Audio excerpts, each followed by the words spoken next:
Good morning. I want to jump in by reminding everyone of our 4 directives. First, to give closure to the families. The second, to clear the channel and fully open vessel traffic to the port. Third, to take care of all of the people who have been impacted by this crisis. And fourth, to rebuild the Key Bridge. And we'll start with Directive 1. I want to begin by saying that today and every day, we continue to think about and pray for the 6 victims of the Key Bridge collapse and also their families. Last week, the Maryland State Police successfully recovered the remains of the 6th and final victim of the collapse and also notified their family. And before I go any further, let me start with this. I am truly in awe of our unified command. The only reason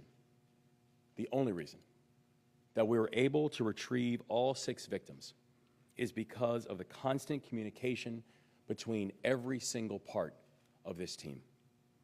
State Police, the Coast Guard, the U.S. Army Corps of Engineers, Navy SUPSOLV, and all of our partners, state, local, and federal, stood shoulder to shoulder every single moment. And finding these 6 victims was not guaranteed. When you're dealing with so much wreckage, even a small lapse in communication can cause failure. But this team held firm. They knew that bringing comfort and closure to these families was not an option, it was obligatory, and it was a core part of this mission. We said we would do it, and we did. We promised the families on the first day that we would stop at nothing to bring them support. And even after it became a recovery mission, we told them the same, that we would stop at nothing to bring them the closure that they've earned. And so I say to all the members of the Unified Command, thank you. Thank you for taking this mission so seriously. And God bless you all. And I also want to speak directly to the families for a moment as well. To the loved ones of Alejandro Hernandez Fuentes, Jose Lopez, Dorlean Castillo Cabrera, Menor Yasir Suazo Sandoval, Carlos Daniel Hernandez Estrella, and Miguel Angel Luna Gonzalez. I promised that we would do everything in our power to bring your family members back. And I pray that the fulfillment of our word can bring you some peace. But I recognize that there are no words that can fix the pain that you are feeling. So please know that we will continue to support you in your journey towards healing. And please know that we will do everything in our power to honor those that you've lost. Please know that despite your horrible loss, your loved ones will always be with you, guiding you forward and lighting your path. Promete que nos íbamos a parar ante nada para traer de regreso a sus familias. Y rezo para que el cumplimiento de nuestra promesa les traiga algo de paz. Pero sé que no hay palabras que pueden aliviar el dolor que sienten en este momento. Por favor, tengan en cuenta que vamos a hacer todo lo que está a nuestro alcance para honrar a las almas que hemos perdido. We brought our recovery efforts to completion. But I do want to be clear. We will continue to provide support and comfort to these families. And this is a commitment that will not waver. Now, second, on clearing the federal channel and fully opening vessel traffic to the port.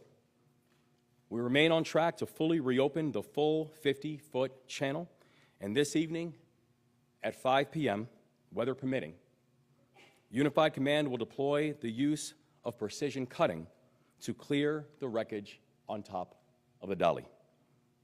We discussed these precision cuts during our last press conference, and the strategy we will use on the key bridge wreckage was used to remove and replace the Harry Nice Bridge in Charles County. So there is precedent, and this is a best practice.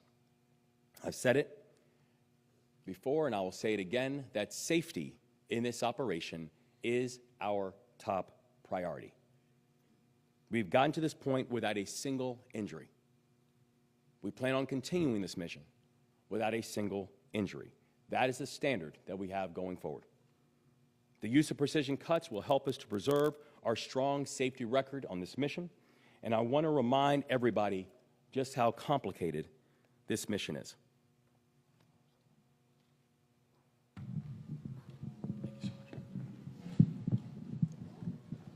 This here is an actual picture of the personnel who we have sitting up top. I want to be clear that when we're seeing where they are right now, they are 180 feet in the air. The thing we know about this type of height, and what you're seeing what they're doing here, they're doing both cutting and also preparation for the removal of this truss that's sitting on top of the dolly. This is an example of just a piece, what we see in this picture here, of just a piece of the truss that still needs to be removed in order for the dolly to be refloated so we can then continue the process of fully opening up the federal channel. But them sitting at 180 feet in the air, there's a couple really important things to remember with that. The first important thing to remember is that any type of adjustments or movements within the winds can have significant impact on their basic stability. So when you're looking at wind gusts, when you're looking at wind movements, when you're looking at that height, regardless of the crane and the infrastructure that we have here, can have significant impacts on their ability to be able to smoothly and also safely make the type of cuts that are required and are necessary. And also things like lightning strikes. So anytime you watch changes in weather and lightning, it's the reason why operations immediately have to come to a close to be able to ensure the safety of our workers. The second piece is this. You've heard us repeatedly mention the importance that this is a no-drone zone, that drones cannot and will not be permitted nor tolerated inside of this area. Part of the reason that it is so important to have this as a no-drone zone is because we have people who are conducting incredibly complicated and dangerous operations. Any type of variable that you place into that, to include the use of private drones, doesn't just challenge the operation, it challenges their safety. So once again, to all people who are considering or thinking about putting out their private drones because they're trying to capture any images, we are telling you, do not test us on this. The safety of these individuals is far too important.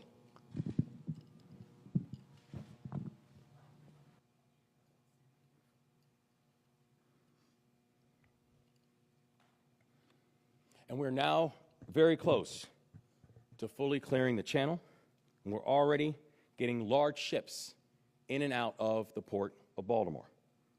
And over the next week, we are expecting about 30 vessels and barges at the port's public and private terminals. Those vessels will include container ships, roll-on, roll-off ships carrying farm machinery and new cars, bulk ships carrying sugars, metals, and oil. Now, there were some who, when we were here weeks ago, looked at the complexity of this operation and said, this is going to take months in order to clear this channel. Well, here we are now, and I'm thankful for the fact that because of the hard work, the diligence, the speed, the 24/7 operation that has taken place, we've been able to get it done in a matter of weeks. And again, I thank Unified Command for their dedication and for their tenacity. Now, third, on taking care of our people, our administration has launched 4 programs to help businesses affected by the collapse. So far, we've been able to help 306 businesses through $22 million in support. The Worker Retention Program has helped to keep nearly 2,700 workers on the job. The Worker Support Program has delivered a total of $2.8 million in cash assistance to more than 2,000 port workers as of the end of last week. And as of last week, 1,000 unemployed Marylanders have received support through regular unemployment insurance. As we begin to get the port operations back to full capacity, we will begin to wind down support through the Worker Retention Program. And I want Marylanders to know that we will only accept applications through this Friday, May 17th. Businesses that still need support for payroll or operations can continue to access programs at the Department of Commerce and the Department of Housing and Community Development. And individuals who regularly work at the port are still able to apply for the Worker Support Program and unemployment insurance. So I encourage all Marylanders to visit response.maryland.gov/bridge to learn more about these programs, to make sure you're applying, and also other operations and other supports that we have in place. From day one, we've been guided by a very simple principle. Mission first, people always. And that has not changed. Now, fourth, on rebuilding the Francis Scott Key Bridge. In order to rebuild this bridge, we need the support of the U.S. Congress.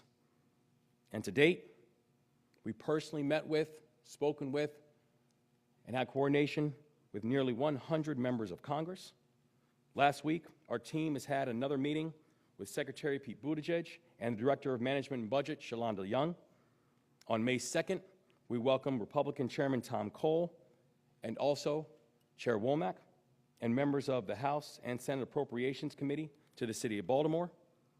Unified Command, when that happened, took us out on a Coast Guard cutter to see the wreckage, and I was able to speak directly with members of the committee on both sides of the aisle. And I can tell you they were deeply moved by what they saw, because we are talking about a shipping vessel that is 984 feet long and that can weigh more than 116,000 tons at full capacity. For all sports fans, I'll put it to you this way. That's the length of 3 football fields. That is the weight of Camden Yards at full capacity. That's what's sitting in the middle of the Patapsco River. Members of the House Committee got to see that ship and the Key Bridge that's sitting on top of it. And I explained to them that every time we go out there, it's something you never get used to seeing. I spoke with Chairman Cole many times, and he has repeatedly given his commitment to ensuring that Congress does their part to help us out. Also the same with Chairman Womack.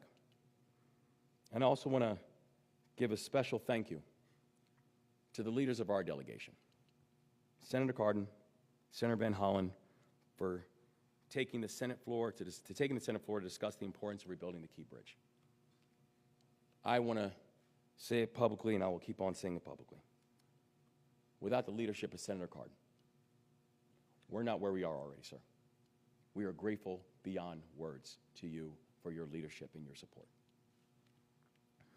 And also, on Wednesday, we will hold a hearing on the bridge collapse. That hearing will be chaired by Republican Sam Graves, and I had a chance to speak with Chairman Graves a few weeks ago, and actually again last week, and I appreciate his partnership.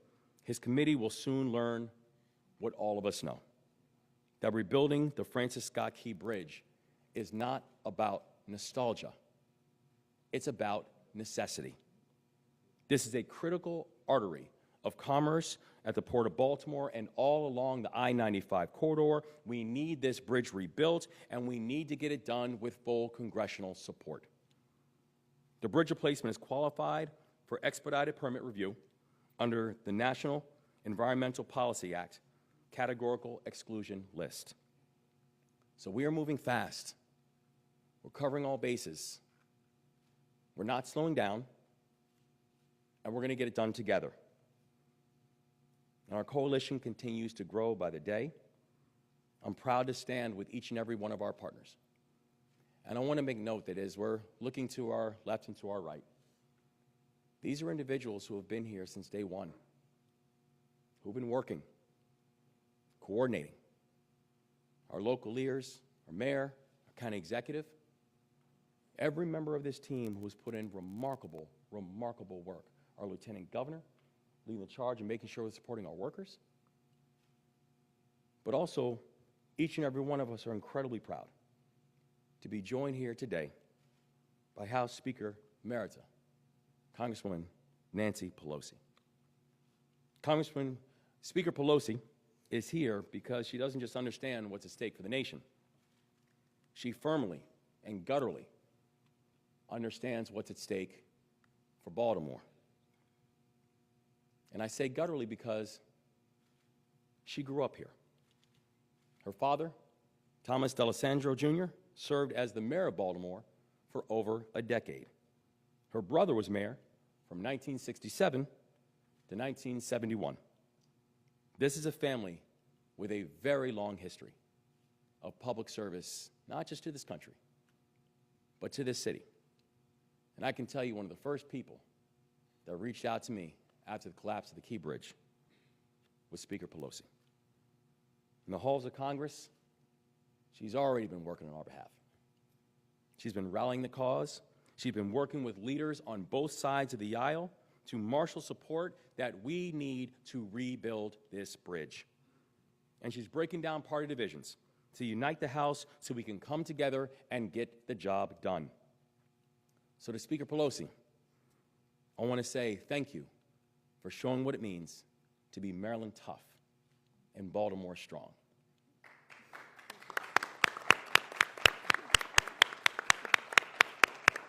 So in a second, I'm going to turn it over to Speaker Pelosi, and we're also joined by the following speakers: Admiral Gilreath, representing Unified Command; Senator Ben Cardin; Baltimore Mayor Brandon Scott; Baltimore County Executive Johnny O. And I want to thank all of our partners here for their support and their tireless leadership. Now, I'll turn it over to Speaker Emerita Nancy Pelosi. Thank you very much, Governor. Thank you very much, Governor, for your warm welcome, for the invitation to be here today in Baltimore, my Baltimore. I'm happy to be here with family members, Nikki D'Alessandro and Skylar, my nephew and grandniece. And again, thank you for acknowledging my father and brother and their years of service to Baltimore. What we are hearing here today is something very special for America. When this bridge was put in jeopardy, the governor has given us a path on how we come back, starting with the families. I want the families to know that I bring with me the condolences of the Congress of the United States, already conveyed by the distinguished Maryland delegation. But you are in our thoughts, our hearts, and our prayers, and will be for a long time. And I hope you'll tell your children the heroes that their dads, uncles, relatives are to all of us in all of this. And I'm glad that I join of the governor in saluting Unified Command, the first responders who made closure possible by their discovery and their relentlessness until that job was done. Thank you, Governor, for leading with the families. Secondly, in terms of opening up the path to ships and all, well, I just came back from New Orleans, where I was, and reviewed with some of the folks there what we did after Katrina, because some of it was new. It was new. And what we learned in Katrina is to listen to the locals, and that is what I'm here today to further do. We have observed the leadership. The governor has demonstrated a capacity that is boundless in terms of absorbing new information in a new situation, having the judgment to make a call on different paths to go. And this is remarkable because there's so much emotion involved when there's loss of life and loss of livelihood for so many people. So, Governor, thank you. Thank you so much for showing the way. And as you acknowledged, Ben Cardin and Chris Van Hollen in the Senate, our congressional delegation, House congressional delegation, just relentless on the floor of the House. This is Kwasi Mfume's district. He's the chairman of the Morgan State University, so he's at the college today, and I'll join him later. But his concern is boundless also and endless in this regard. And Congressman Sarbanes will be joining us on the tour, but all of the members have been there. And I thank you especially for acknowledging Ben Cardin, because in the House, I served with him in the House, in the Senate, he has been a leader, not only for Baltimore and Maryland, but for the country as well. Thank you, Ben Cardin. But learning also from your lieutenant governor, who, and by dint of her education and engineering and all of that, and her work in the state legislature, is a valuable resource in all of this arena. Lieutenant Governor Miller. Brandon Scott has been about equity and fairness on how we address challenges that we have. Of course, Johnny O, where you go? Johnny O has been about community and working families and the rest, so seeing the solutions through those eyes, very important to us, because our president will always ask the question, Joe Biden, because he's been essential in so much of what we need to be done, and he will always ask the question, what does this mean to the workers? What does it mean to working families? Johnny O and the mayor have been, that's what they have been about, and they bring those values along with the governor and the lieutenant governor to all of this. As the governor pointed out, the danger in the repair and the rest, let us salute our friends in labor who are doing so much of that. I'm always in awe of them. I see it firsthand at the Golden Gate Bridge. I see here now in repair and the rest. Let us thank them for what they do. And Secretary Whitfield, thank you for bringing all of your leadership to bear on this specific in transportation. And speaking of transportation, I know you mentioned the hearing that is coming up. We're very proud of Rick Larson, the Democratic ranking member on that committee, as well as thank you for acknowledging the Appropriations Committee. I'm an appropriator, so I love when that's recognized, but I also want to acknowledge Rosa DeLauro and Patty Murray, two women heads of the Appropriations Committee. Barbara Mikulski was one of the first women to head up the, another Maryland connection in terms of what comes next, finding the money for all of this. And so it is, I know we'll hear from the Admiral about so much of what will come next. We thank our friends in the Coast Guard for what they have been doing, what they will do as well, and Commander Moose as well. So again, I just want to end with this Maryland tribute that I pay all the time, and now I'll pay it here. You know that the national anthem was written in Baltimore at the War of 1812. And people cheer at the end, home of brave land, all that at the end. But where I want people to cheer, and what serves our purpose right now, is the part where it says, proof through the night that our flag was still there, that our flag was still there. Through these challenges and difficulties, we want to prove through the night that our flag was still there, and as we pledge, with liberty and justice for all. With liberty and justice for all. So that's Maryland, well, it's Baltimore strong, it's just stay here, and again, to the state of Maryland and the great leadership of the governor. Thank you for providing a model to the nation on how to deal with a challenge, as you have said, with speed, but not at the sacrifice of safety. Thank you, Governor. Thank you.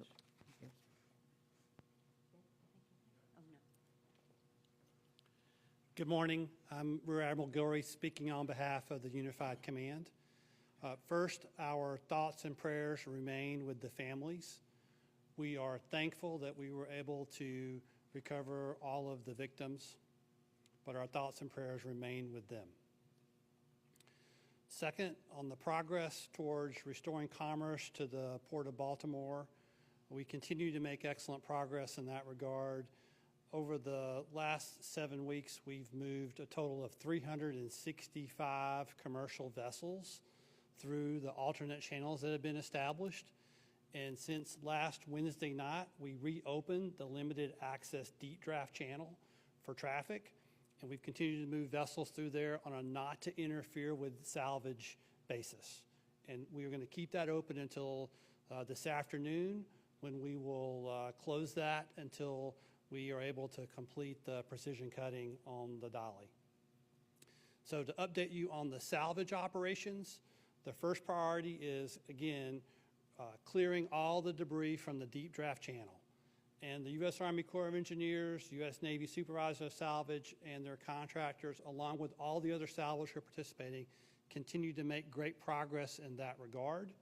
They have now deepened that channel to 48 feet in depth, and it's now 350 feet wide. And they will continue to work on that channel after we are able to do the precision cutting tonight on the dolly. So as removal of the ship, that was our second priority, remove the ship. We are making progress in that regard.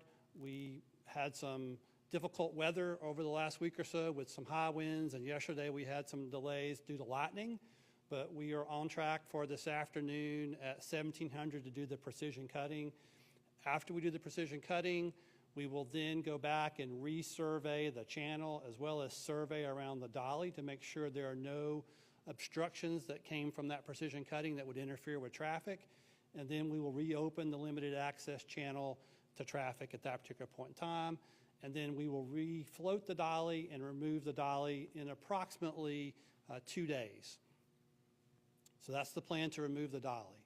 And then third, the state continues to make great progress along with the salvers to remove the remaining debris from the waterway. And as you can see visually and notice the difference over these last 7 weeks, you can see that almost all the steel truss that was above the water line across the entire bridge section has now been removed. And that's been great progress. And we are on track to fully reopen the deep draft channel to 50 feet and 700 feet wide by the end of the month. So those are my updates, and I'll now turn it over to Senator Cardin.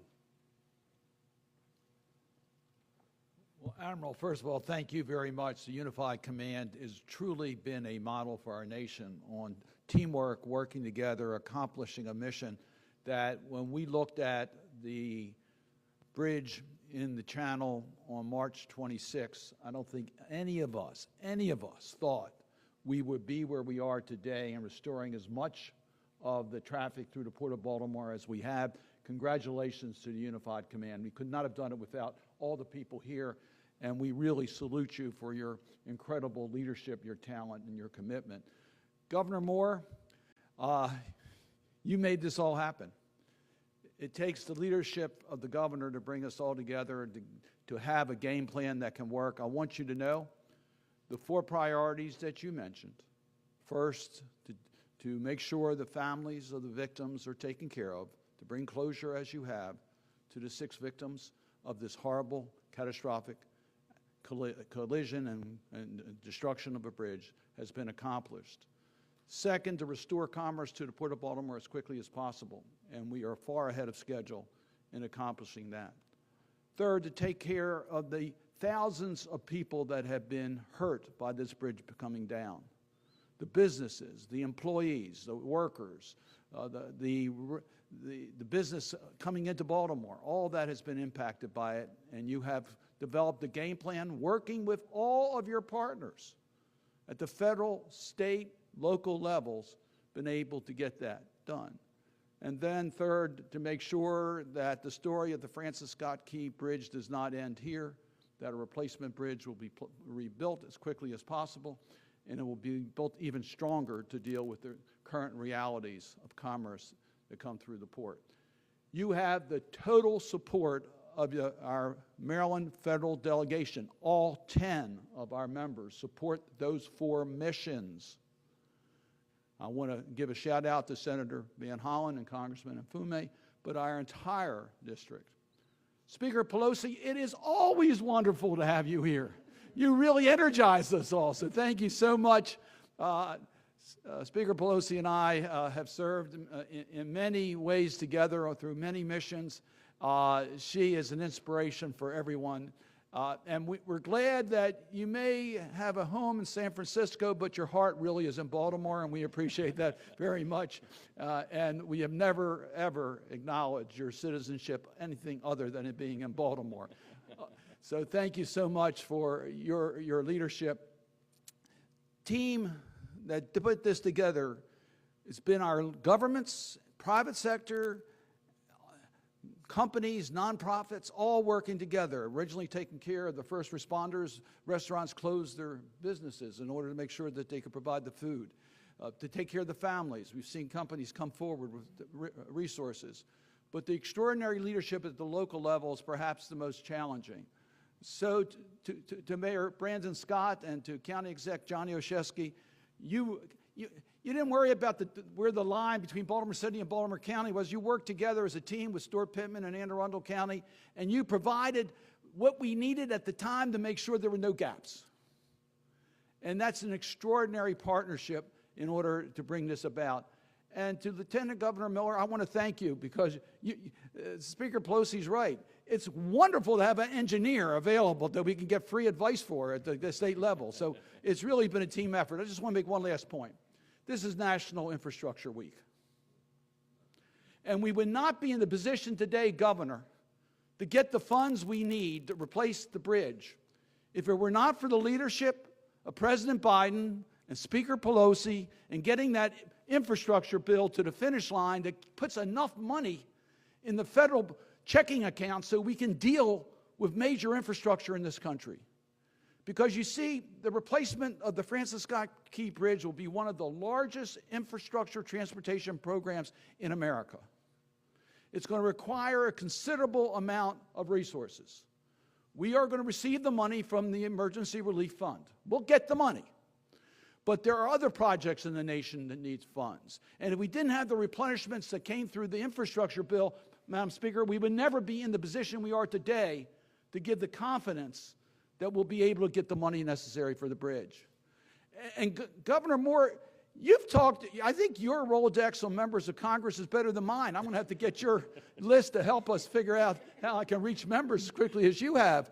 But you have been there just reaching out, and it pays off, believe me, because I've heard from so many of my colleagues in the House and Senate, Democrats and Republicans, supporting us on the bill that we need to get passed that would make it clear that the federal share will be 100%. Right now it's a 90-10, but at every one of these catastrophic events that have occurred in our country, we've always provided 100% federal funds, and I'm confident we're going to be able to get that legislation passed. Senator Van Hollen and I have introduced that bill in the Senate. Congressman Mfume and our other members have introduced that in the House, and we're optimistic to get that bill done. But that's not the end of the funding. As the governor pointed out in the meeting I just had with Chairman Carper, the insurance companies believe this could be the largest claim ever from a vessel accident in maritime history. We're going to get the federal taxpayer reimbursed through insurance and liability claims for the damages that have been caused. So as we need the money today so that we don't delay in replacing the bridge that's so important to the artery on the east coast of the United States, those responsible and those insurance claims will help to make sure the federal taxpayer gets the relief from those responsible for this horrible, catastrophic event. So it's been a great team effort. We're not done yet. We still have a lot more to do. But I must tell you, Governor, we're a lot further along the way than I thought we would be when I looked at that bridge on March 26th. Congratulations for your extraordinary leadership, and I'm going to bring up one of the key partners in all of this, the Mayor of Baltimore, Brandon Scott. Good morning, and thank you, Senator. On that fateful day of March 26th, I made a remark that our focus had to be on the individuals that were missing, that we lost, and their families. And there will come a time when we could fully switch our focus on to reopening the channel and rebuilding the bridge. Thanks to this unified command, we never lost our way. We will always focus on recovering those victims, those heroes, and bringing them home to their families to provide some sort of closure. So I want to say thank you to Unified Command, not for just delivering on that promise, but for helping those families begin, which is going to be a lifelong effort of having closure and peace brought to them and their families. Nothing will fully overcome the pain of their loss, but I'm deeply grateful to Unified Command and everybody, especially those first responders who've been out there working to bring your loved ones home. Please know that the little peace and closure that this brings for the families, we will continue to support them each and every day as we have been since that fateful day, even as we now turn our focus to reopening of the federal channel fully. To that end, as discussed later today, Unified Command will have our precision cuts to remove the debris of the Key Bridge from the bow of the Dalley. I guess I want to say again that this is a safe and thoughtful approach, but it may be loud and noticeable in a way that the process has not been thus far, especially for those working in the industrial areas around the bridge. Again, we ask that everyone obey the safety drone and the urge to resist flying your drone into the area, because we do not want to jeopardize the workers. We haven't had anyone get hurt thus far, and we will not have that happen because someone wants to fly a drone. The work here, as you've heard, has been remarkable. None of us that fateful day thought we would be thus far, so far, as quickly as we are. So I want to reiterate my thanks to my governor, to Unified Command, the hundreds of Army Corps, Coast Guard, and Navy service members, as well as the civilian sailors and workers who have done this diligent work each and every day, minute by minute, second by second, hour by hour, and doing it the right way to make sure that everyone remains safe. You all have kept those impacted in your focuses, in your hearts, and you all have shown, as you heard before, the nation a telltale of how you can work together across agencies, across branches of government. I also want to extend my thanks to Speaker Pelosi and say, welcome home, ma'am. We are so glad to have you home. We'll be sure to send you back with some blue crabs to replace those Dungeness crabs that they try to feed you in San Francisco. We know how formidable you are, but we want to say thank you for always showing up for Baltimore and working as the extra member of the Maryland Congressional Delegation, of which we know we have the best in the country, led by Senator Cardin, Senator Van Hollen, and of course our wonderful Congressman Kwasi Mfume. Thank you, Mr. Senator, for leading our delegation and showing the rest of the country how you're supposed to show up for your state and for your city. And with that, I will turn it over to my partner and Senator. This is a little easy for the county executive and I. This is how we work every day. We make these efforts on things starting when I came to office on simple as snow removal, where we ended the practice of just picking up the plow at the line and said, no, we're going to go over and make sure that we work together in deep ways and deep partnerships. So when you have something like this, it's muscle memory for us to work because we are one Baltimore, one region, and we'll be stronger together. And with that, I will turn it over to my partner, County Executive Olszewski.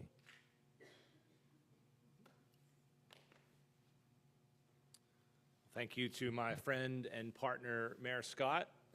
He's right. We are all one Baltimore, and that's been the case since day one when we started our work together. So, Mayor, thank you for your partnership.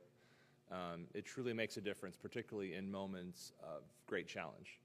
And to Baltimore's favorite daughter, Speaker Pelosi, thank you for always keeping Baltimore in your heart and for always coming back, for always showing up, and for being that extraordinary bonus member of our federal delegation, as the mayor referenced. We are lucky to count you as a friend, as a partner, and thanks for being part of an extended part of the delegation family led by Senator Cardin, who has done an outstanding job, as the governor has said, in this moment, along with Congressman Mfume, Senator Van Hollen, and the rest of our team. I'll again just extend my thoughts and prayers to the impacted families, those who lost loved ones. We are so grateful that we have an outstanding team who've been able to recover our victims in this moment. It's a reinforcement of how incredibly hard working this unified command is, but with how much care and thoughtfulness with which they operate. So our prayers remain with those impacted. You know, it's interesting. I started my career as a government teacher, and one of the things that we taught our students were about the different levels of government. We talked about the federal government, the state government, and local government. And it's not until moments like this you understand just how important each of those pieces are. And so when you see our national government, our Congress, step forward in a moment of crisis to help bridge the gap and fill the need to rebuild our bridge, when you see our state and local government stepping forward to meet the needs of the impacted port workers and truck drivers and small businesses, when you see all levels of government coalescing around opening up the shipping channel, it's just a reminder of how important our system is, and it's an example of what works best. This is truly the best example of teamwork I've seen in my career, and that is in no small reason thanks to the leadership of our governor and our lieutenant governor. Governor Moore, thank you for continuing to lead the charge. We are proud to follow you in this moment and always. So we've got work ahead of us still, but every day is a new glimmer of hope and a new reason to be inspired and to push towards what's next. So thank you very much.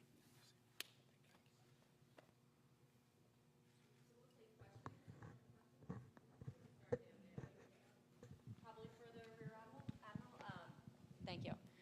So as for the safety of the crew on board the Dolly, can you just talk about what you're doing to protect them, and also what went into the decision to keep them on board the ship as part of the process today? Yeah, so safety is at the forefront of everything that we do. So the crew members themselves will be aft on the ship below decks. There's multiple containers and the decks between them and where the precision cutting will occur. We also have some fire teams set up in case that it's not expected to have a fire, but we've got some fire teams set up in case there was some sort of fire that got started as a result of that.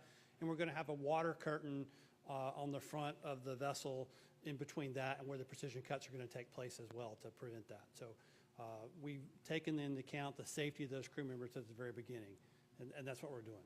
Second part of the question, why are they staying on board? Why aren't they getting off board? They're staying on board because they're part of the ship.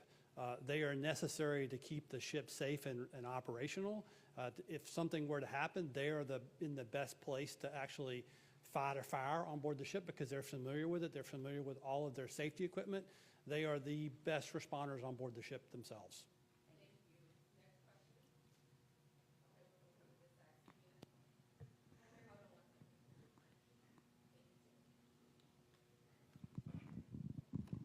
Hi there, Nicole Skanga, CBS National News. Thanks for doing this. For Admiral Gilreath, and also if Colonel Pinchason, you have any thoughts here, how do you go about blowing up the bridge without damaging the container ship? I know you spoke a little bit about the crew, but can you walk us through what we're actually going to see today and what some of the biggest challenges are to reopening that deep draft channel? And just for the governor, I know you talked about the $22 million in aid. Can you speak to what the price tag has been thus far, lost commerce? And also, I know, Senator, you spoke about holding individuals accountable. The company that owns the Dolly has filed to petition essentially to shield them from liability. I'm wondering if anyone here can speak to holding those accountable and if that company should be held liable for any damages. Thank you. Sure, no problem. I'm sorry, yeah, can you do that one again? Colonel Pinchason, the first question, how do you go about blowing up the bridge without damaging the container ship Dolly? And can you walk us